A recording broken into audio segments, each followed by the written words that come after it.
Assalomu alaykum aziz tomoshabinlar. 2026-yil 10-aprel. Mana bu nima deyapti, mana bu. Mana bu nimadan dalolat beradi desa, men aytardim, bu asalarchini yaxshi ishlamaganidan dalolat beradi degan.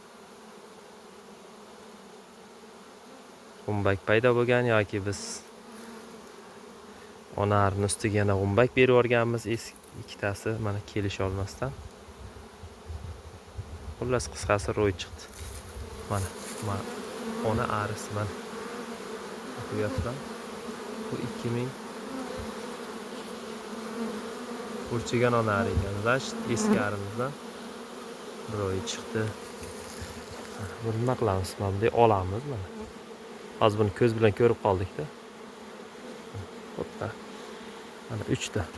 Hozir kelib mana shu yerga qo'nib oladi hozir.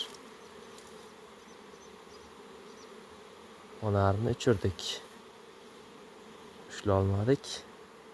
Lekin massiv ari hozir mana shu yerda turgani uchun onari yana uchib qo'nadi. Mana shu rasplotlik oilamizga mana o'tishini qarang. 5 minutda o'tib ketdi. Hozir mana kiringlar jonivorlar. Sizlarga yangi kvartira beramiz-da, endi ularga nima qilamiz o'sha. Biz aybimiz ishlamaganimiz, sizlarni ro'ychanliklaringiz uchun biz hozir yangi joy tayyorlaymiz. Ro'yni qanday joylaymiz deganlarga bitta joy qilamiz. Bo'sh, o'zini uyasidan bo'sh joy. Xo'p, mana bu rasplotlik ovqati ham bor. Mana bu rasplotlar ertadan chiqadigan bo'lib turibdi.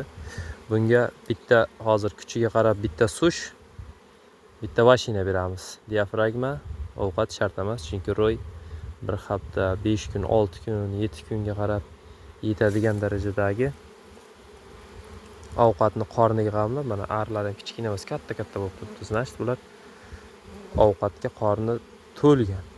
Daraxt kavagidami yoki biron yerda osilib qolsak bizga moddiy yordam kelmaguncha yoki daladan shira kelmaguncha deb bular ovqat, bu yerdagi ovqatdan o'zini qorniga zaxira qilib yeb, undan keyin chiqadi.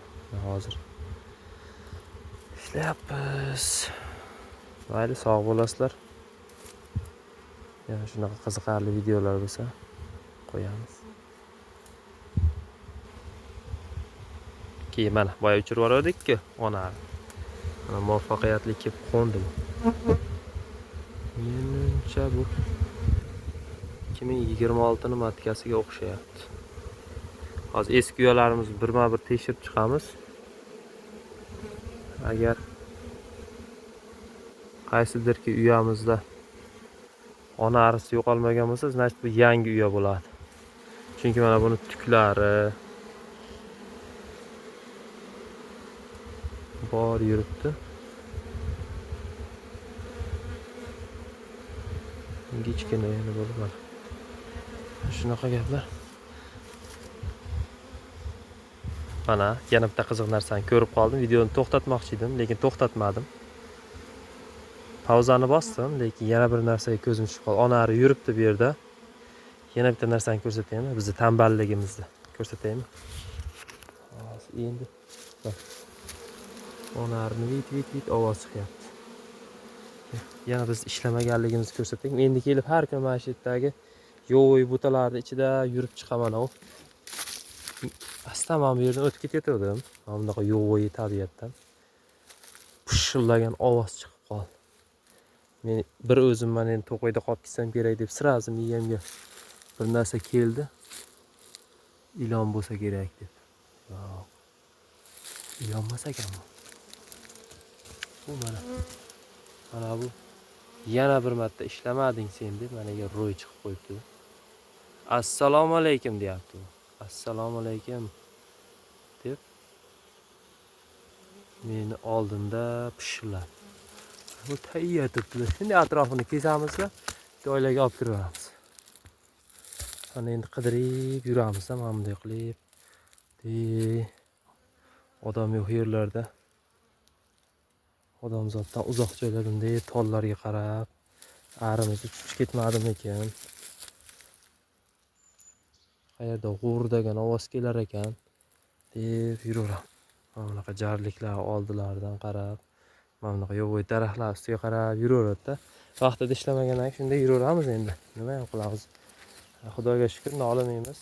Bu mana shu tikon tagida yotibdi. Pushillab, bujillab. Hozir asta olaman. Mana shu yerda yotibdi. Agar buni ustini bosganimizda hozir hamma joyimiz chaqib tushardi. Mana tabiat ishlab yotibdilar mana. Bitta ro'y. Mana bu yerda ikkita ro'y. Sog' bo'lasizlar. Assalomu alaykum masalarchilar. Ishlanglar, bo'lmasa mana shunday rejali ishlaringizni qilmasdan faqat ari ro'y ushlash bilan og'rib qolasizlar. Xo'p, sog' bo'linglar.